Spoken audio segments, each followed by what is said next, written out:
I couldn't move. I couldn't scream. I could only lie there in the darkness of my childhood bedroom, my body frozen like a corpse, while my mind screamed for help.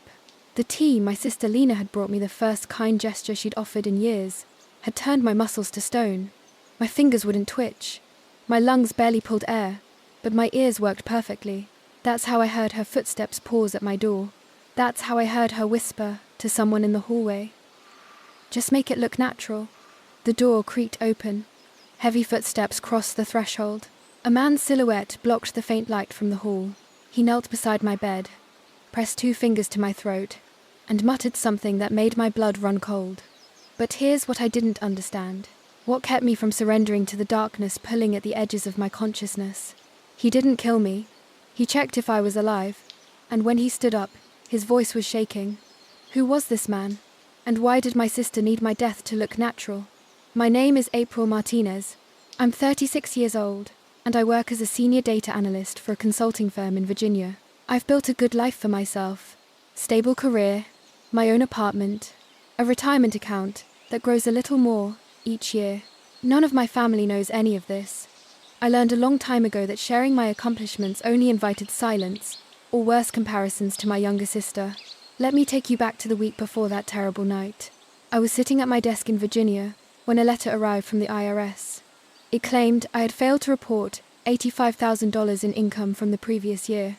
$85,000 I had never seen, never earned, never knew existed. I assumed it was an error, maybe identity theft, maybe a clerical mistake.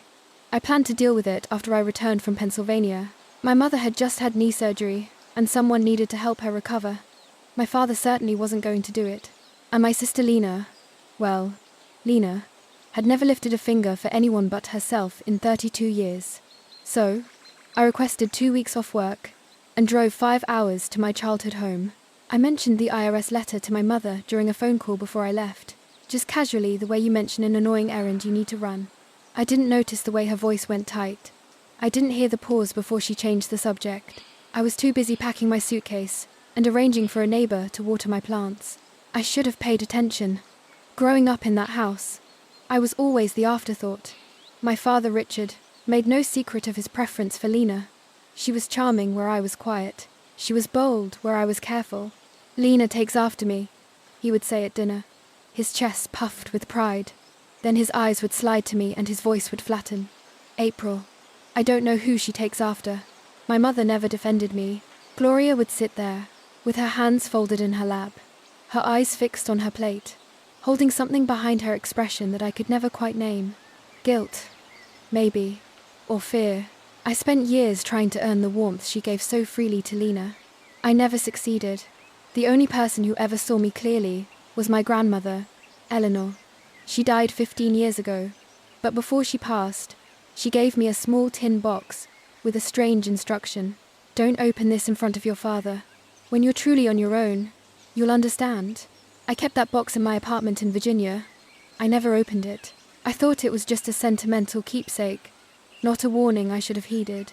When I arrived at my parents' house, I expected the usual dynamic. I was right. I cooked. I cleaned.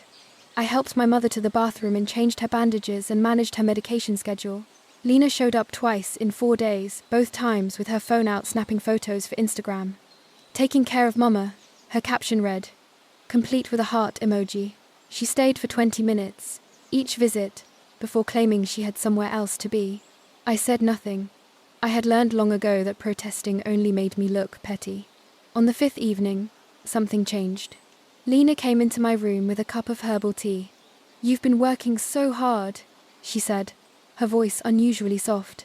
I made this for you, chamomile, to help you sleep. I should have questioned it.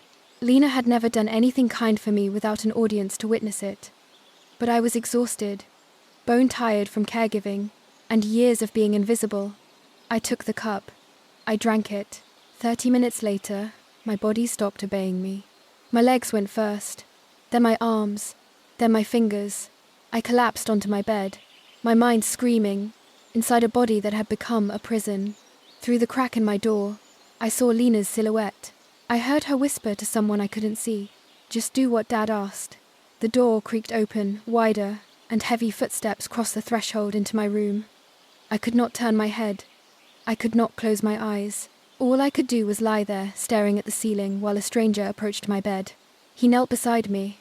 I felt 2 fingers press against my throat, checking my pulse. His touch was clinical, professional, like someone trained to assess vital signs.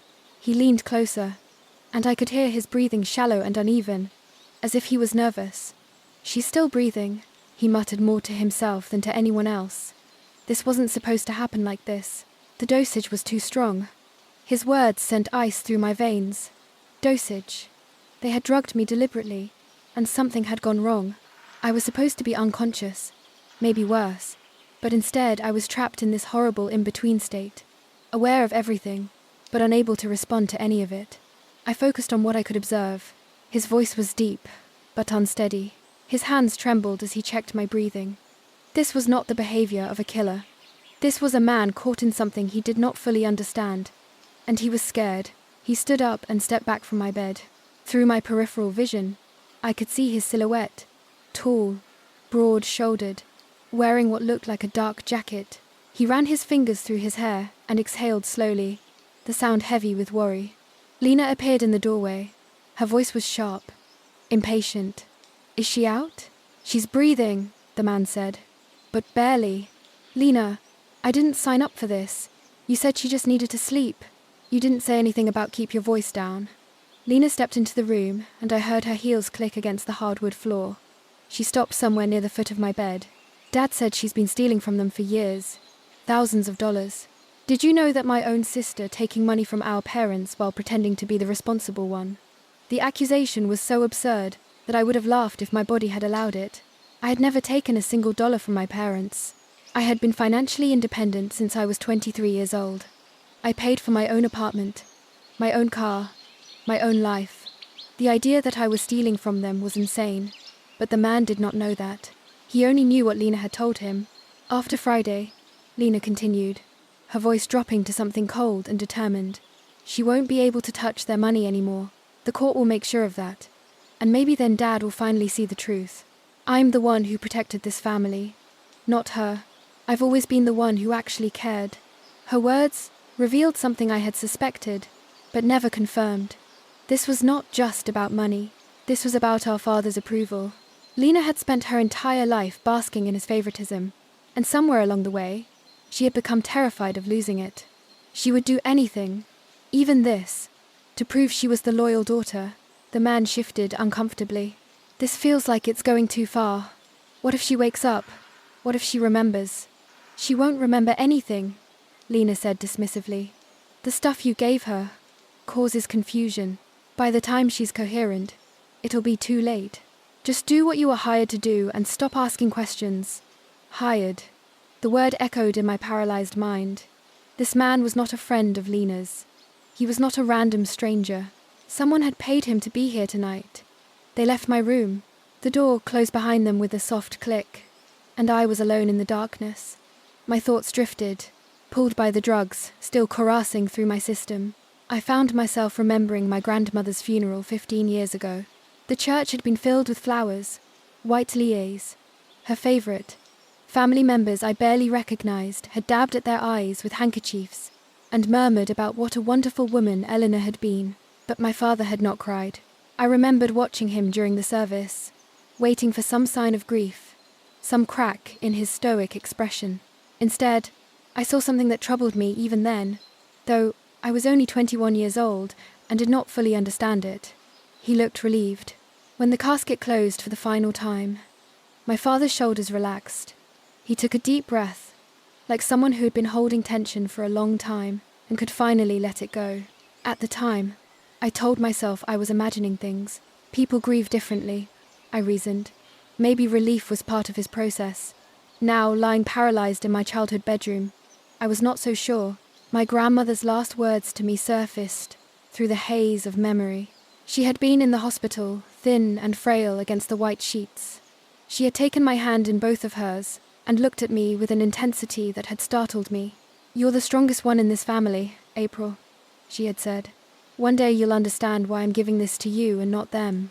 I had assumed she meant the tin box, The one she pressed into my hands before I left that day. The one with the strange instruction to never open it in front of my father. I had kept that box for 5 years without ever looking inside. I thought it was just a keepsake, a sentimental gesture from a dying woman. But my grandmother had looked at my father during that visit. She had watched him hover in the doorway of her hospital room, impatient and distracted, checking his watch every few minutes. And her expression had shifted into something close to contempt. She knew something about him, something she tried to warn me about. And I had been too young, too naive, too desperate to believe in my family's goodness to listen. The hours passed slowly. The paralysis began to fade, starting with my fingers. I could twitch them slightly, then curl them into my palm, and sensation crept back into my arms and legs, like blood, returning to a limb that had fallen asleep. It was painful, pins and needles spreading across my skin, but I welcomed the discomfort. It meant I was regaining control. I heard footsteps in the hallway. Lena's voice, muffled but recognizable, said something I could not make out. Then silence. I kept my eyes closed and my breathing slow. I needed them to think I was still unconscious. The door opened. Someone approached my bed. Lena. I could tell by the scent of her perfume. She stood there for a long moment watching me. I forced myself to remain perfectly still. "Still out," she murmured, then left. When I was certain she was gone, I opened my eyes. The room was dim, lit only by the faint glow of street lights through the curtains. I turned my head slowly, testing my recovering muscles, and saw something on the floor beside my bed. A card, small and white with dark lettering. It took all my strength to reach down and pick it up. The movement was clumsy, my fingers still weak, but I managed to bring it close enough to read. Marcus Webb, private investigator. A private investigator in my bedroom in the middle of the night. The jealous sister explanation I had been constructing in my mind suddenly felt incomplete. Lena was many things. Petty, selfish, desperate for approval, but she was not sophisticated enough to hire a PI. This was something bigger. Someone else was pulling strings. Just before dawn, I heard a car pull into the driveway. A door slammed. Heavy footsteps crossed the porch and entered the house. My father's voice cut through the morning, quiet, sharp, and commanding. He was not asking questions. He was giving orders. "Is it done? Good. The hearing is Friday. Make sure she stays sedated until then." He paused, and when he spoke again, his tone was cold with certainty. "And remember, she's been unstable for years. Everyone will believe it." My father's words hung in the air like a death sentence. "The hearing is Friday. She's been unstable for years. Everyone will believe it." I lay perfectly still, barely breathing, as his footsteps moved through the house. A door closed somewhere down the hall. Voices murmured too low to make out the words, and then silence. I had 4 days. 4 days before my own father tried to have me declared mentally incompetent. 4 days before I lost the right to control my own life. I waited until the house fell completely quiet. The paralysis had mostly faded, leaving behind a deep exhaustion and a dull ache in my muscles. Moving felt like swimming through thick mud, but I forced myself upright. I found my shoes by the bed, and my purse on the dresser where I had left it. My car keys were still inside. The hallway was dark. I crept past my parents' bedroom, past Lena's old room, where I could hear her snoring softly, past the bathroom, where a nightlight cast a faint glow. The front door seemed impossibly far away. Every floorboard threatened to creak. Every shadow looked like someone waiting to catch me, but no one stirred. I slipped out the front door and into the cold morning air. Snorts. I drove for 20 minutes before I felt safe enough to stop. A gas station appeared on my right, one of those old places, with a payphone still mounted near the restrooms. I pulled in my hands, shaking on the steering wheel. The PI's card was still in my pocket. Marcus Webb. I did not know if I could trust him, but I had no other options. He was the only lead I had. I fed coins into the payphone and dialed the number. It rang 4 times before a groggy voice answered. "Webb, this is April Martinez," I said. "You were in my bedroom last night. You checked my pulse. I need to know why." There was a long pause. When Marcus spoke again, all traces of sleepiness had vanished from his voice. "You're coherent. You can talk. How is that possible? The drug wore off. I heard everything. My sister, my father. All of it. Now tell me what's going on, or I'm calling the police. Don't, he said quickly. Not yet. Listen to me. I wasn't there to hurt you. I didn't know what your sister was planning. I was hired by your father 3 weeks ago to investigate you. He wanted me to find evidence that you were mentally unstable and financially irresponsible. He said he needed documentation for a court case. My stomach turned. What kind of court case? Guardianship. He's trying to have you declared incompetent so he can take control of your finances and your decisions. But April, here's the thing. I couldn't find any evidence against you. Your credit is excellent. Your employment history is spotless. You have no criminal record, no history of mental illness. Nothing. You're one of the most stable people I've ever investigated. I leaned against the payphone trying to process what he was saying. If you couldn't find anything, why were you at my parents' house? I went there to warn you. I figured something was wrong with the whole situation. Your father was too eager, too insistent. But when I got there, your sister intercepted me. She introduced me to your mother as a friend who knows first aid. She said you had suddenly fallen ill and asked me to check on you. I didn't know about the drugging until I saw you lying there. By then, it was too late. I'm sorry. His apology meant nothing to me. What mattered was the information. You said my father hired you. What exactly did he tell you? He said you'd been stealing from your parents for years. Thousands of dollars from their retirement accounts. He showed me bank statements with your signature on the withdrawal slips. He said you were mentally declining and that he needed to protect the family's assets before you drained them completely. I almost laughed. I've never touched their accounts. I haven't taken a cent from my parents since I moved out at 22. I know, Marcus said, because I did my job properly. I traced those withdrawals. The signatures were forged. The money didn't go to you. It went to accounts controlled by your father. Over $287,000 in 3 years. He's been stealing from his own retirement fund and framing you for it. The ground seemed to shift beneath my feet. My father had been forging my signature. My father had been draining his own accounts and blaming me. And Lena, my sister, I said slowly. Does she know? I don't think so. Based on what I overheard last night, your father told her you were the thief. She genuinely believes she's protecting your parents by helping him. But the sedative she gave you, your father told her it was a mild sleep aid to help you rest while they sorted out the family finances. She didn't know it would paralyze you. So Lena was a pawn, a willing one, desperate for our father's approval, but a pawn, nonetheless. She had drugged me, believing she was doing the right thing. It did not excuse her actions, but it explained them. There's more. Marcus said, you mentioned an IRS letter when I was researching you. Something about unreported income. $85,000 income I never earned. That's the trigger. Your father has been using your identity for over a decade. Tax fraud, credit applications, business loans. He took out $150,000 mortgage in your name in 2019. The IRS letter was the first crack in his system. If you investigated, you'd find everything.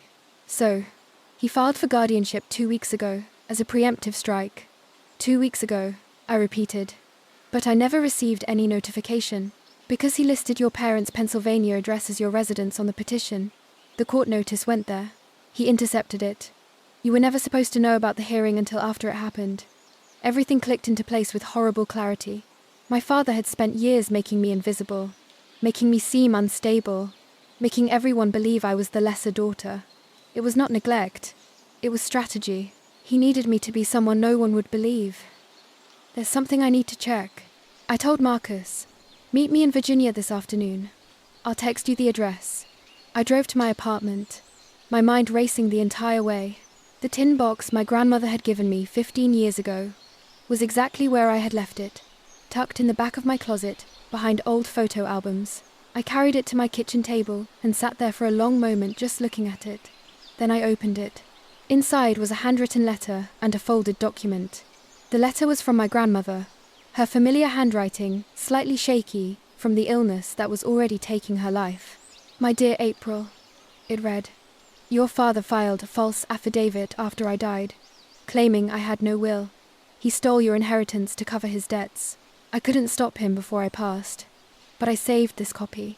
He made you invisible your whole life, so you'd never question anything. But I see you, April. You deserve to be loved. You deserve the truth. The document was her original will. It left her house worth $400,000, specifically to me. Marcus arrived an hour later. I showed him everything. He examined the will carefully, then looked up at me with something like admiration. The original probate fraud was 15 years ago, he said. Technically outside the statute of limitations. But here's the thing. Your father has been filing false tax returns using proceeds from that stolen inheritance every year since. Each return resets the clock. And that 2019 loan using stolen funds as collateral, that's recent enough to prosecute everything. It all connects. He set down the will and met my eyes. Your father spent 15 years building you into the perfect scapegoat. He made everyone believe you were unstable. So when this moment came, no one would question it. But April, the hearing is Friday. That's 4 days. If you don't prove your competency and expose him before then, you lose everything. Your money, your freedom, your identity, your entire life. He wins. 4 days. That was all I had to save my own life. Marcus and I worked through the night, gathering every document, every record, every piece of evidence we could find. By Thursday evening, I had hired an attorney of my own, a woman named Sandra Chen, who specialized in fraud cases and looked at my father's scheme with the cold fury of someone who had seen this kind of betrayal before. Friday morning, I walked into the courthouse wearing a navy blue suit I had bought for job interviews years ago. My hands were steady. My mind was clear. I had spent 36 years being invisible in my own family. Today, they would finally see me. My father was already seated at the petitioner's table when I entered the courtroom. The shock on his face when he saw me was worth every sleepless hour of the past 4 days. He had expected me to still be sedated in Pennsylvania, confused and helpless. He had expected to win by default. Instead, I took my place at the respondents' table with my attorney beside me and met his eyes without flinching. The competency evaluation took less than an hour. I answered every question clearly and correctly. I recited my social security number, my address, my employer, my bank account details. I explained my monthly budget, my retirement contributions, my investment strategy. The evaluator made notes and nodded, her expression professionally neutral, but her eyes betraying a hint of confusion about why this case had been filed at all. Then my attorney stood and presented our evidence. She explained that the guardianship petition listed my parents' Pennsylvania address as my residence, not my actual home in Virginia. She showed the court that the notification had been sent to the wrong address deliberately. She used the word fraud 3 times in 5 minutes. The judge's face darkened as she reviewed the documents. She looked at my father with an expression I had never seen anyone direct at him before: suspicion. "This petition is dismissed," she announced. "Furthermore, I am ordering an investigation into the irregularities in how this petition was filed. Mr. Martinez, I suggest you retain legal counsel. You may need it." My father's face turned grey. For the first time in my life, I watched him lose control of a situation. He opened his mouth to protest, but his attorney placed a hand on his arm and shook his head. They left the courtroom without looking at me. I had won the first battle, but the war was just beginning.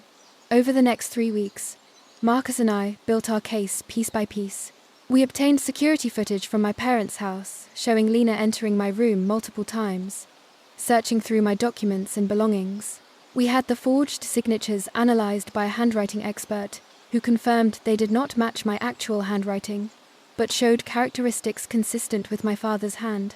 We traced every withdrawal from my parents' retirement accounts to investment accounts controlled by my father, investments that had failed spectacularly, leaving him desperate for money. The authenticated will from my grandmother proved a probate fraud. The 2019 loan documents proved identity theft, and the recorded phone conversations obtained legally through Marcus's continued investigation captured my father discussing how to manage me and keep me under control. Every piece connected to form a complete picture of 15 years of systematic fraud. My father had stolen my inheritance, destroyed my credit, and tried to steal my freedom, and he had done it all while making me believe I was simply unloved. When we had everything we needed, I made one final visit to my parents' house. I did not warn them I was coming. I found them in the living room with their attorney, discussing what they called damage control.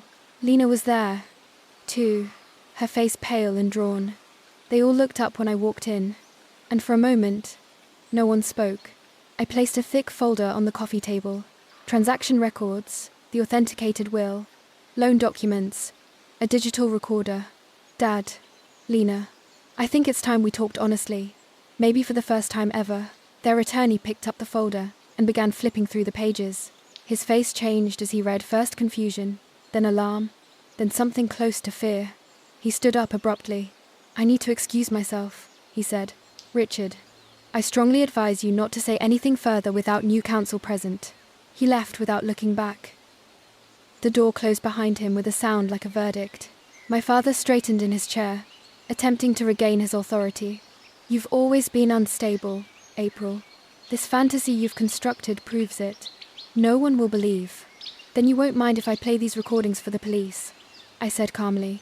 They're already on their way. I called them 2 hours ago. His bluff collapsed. I watched the calculation in his eyes shift from confidence to desperation, to something ugly and cornered. Lena broke first. Her voice cracked as tears spilled down her cheeks. Dad told me you were stealing from them. He showed me the bank statements.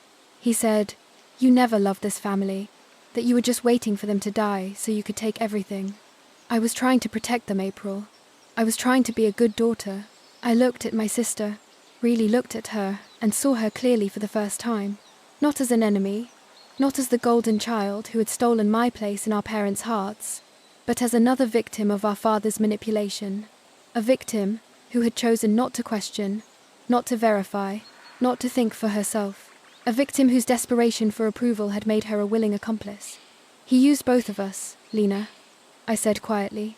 The difference is I survived on my own. You needed his approval so badly you'd believe anything he told you, even lies about your own sister.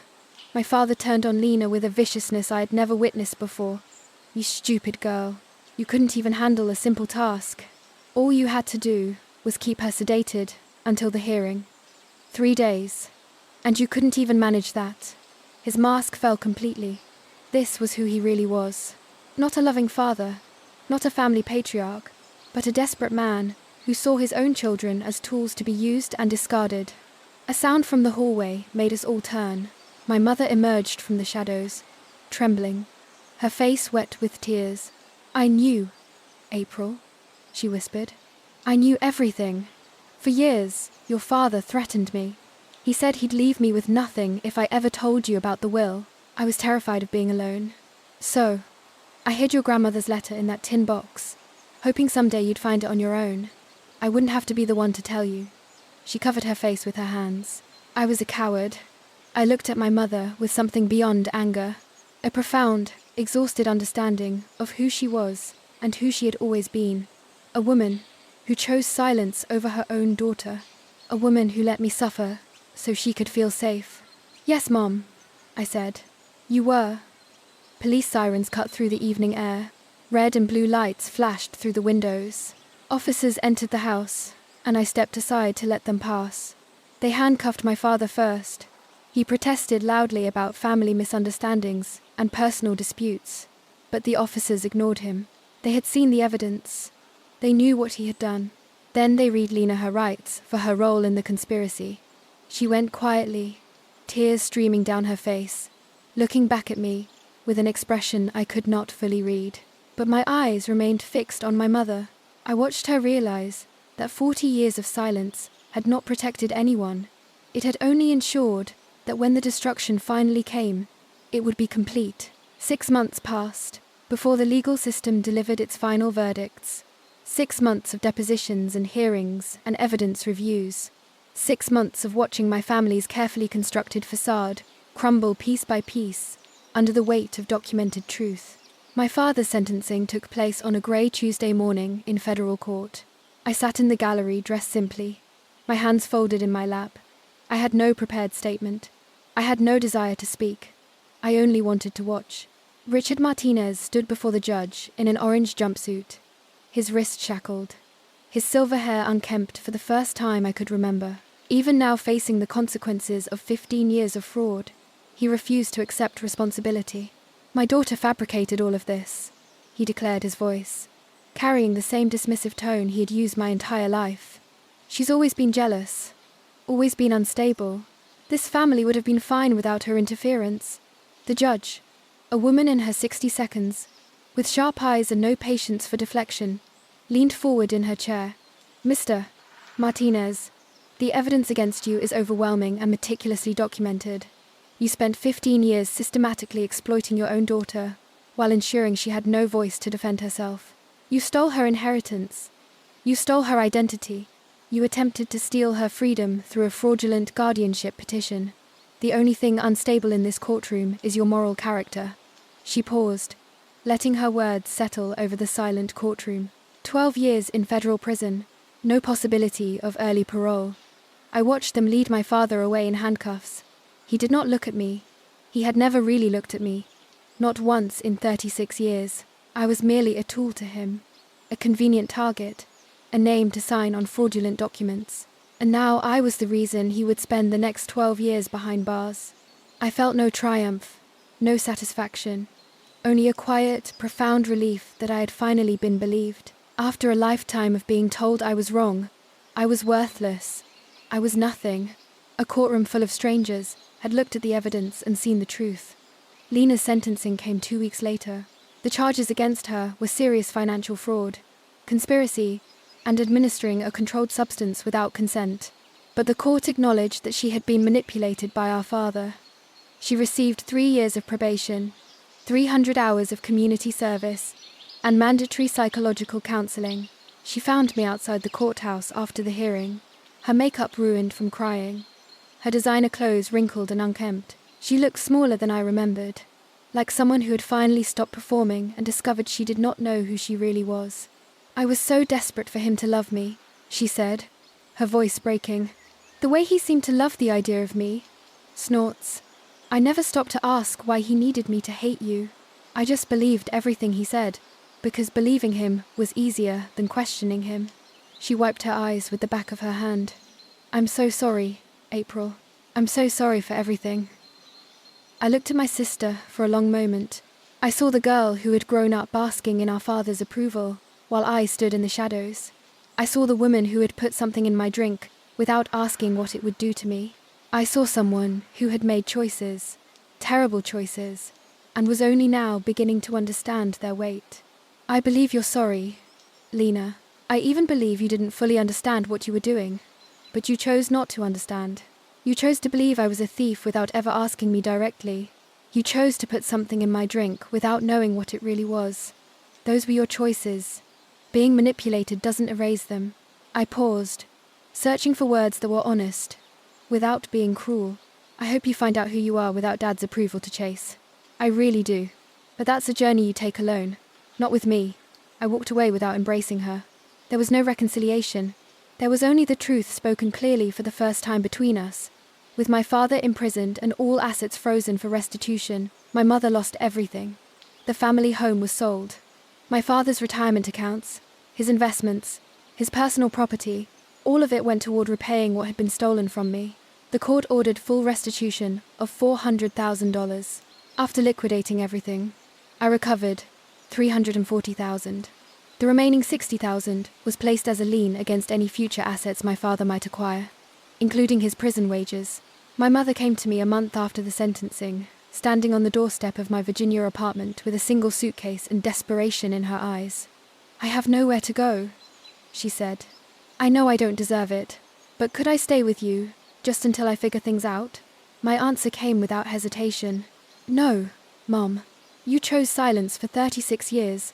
You watched him diminish me, use me, steal from me, and you said nothing. You knew about Grandma's will. You knew what he was doing with my identity, and your solution was to hide a letter in a box and hope I'd magically find it someday. I took a breath, studying myself. You're 64 years old, and you've never once stood on your own. That's not my fault, and it's not my responsibility to fix. You need to learn who you are without someone else making your decisions. That's your work now, not mine. She moved into a small one-bedroom apartment across town. For the first time in over 40 years, she had to manage her own life, pay her own bills, make her own choices exist, without someone else defining her worth. It was not punishment, it was consequence, and perhaps eventually it would become growth. I did not keep the restitution money for myself. Instead, I used it to establish the Eleanor Martinez Foundation, named after the grandmother who had seen me clearly when everyone else looked right through me. The foundation provides legal resources, financial education, and support services for women escaping financial abuse and family exploitation. Its motto is simple: your worth was never theirs to decide. I bought a small cottage by a quiet lake in Virginia. I filled it with plants and books, and a kind of silence I had never known before. For peaceful silence, not the suffocating kind I grew up with.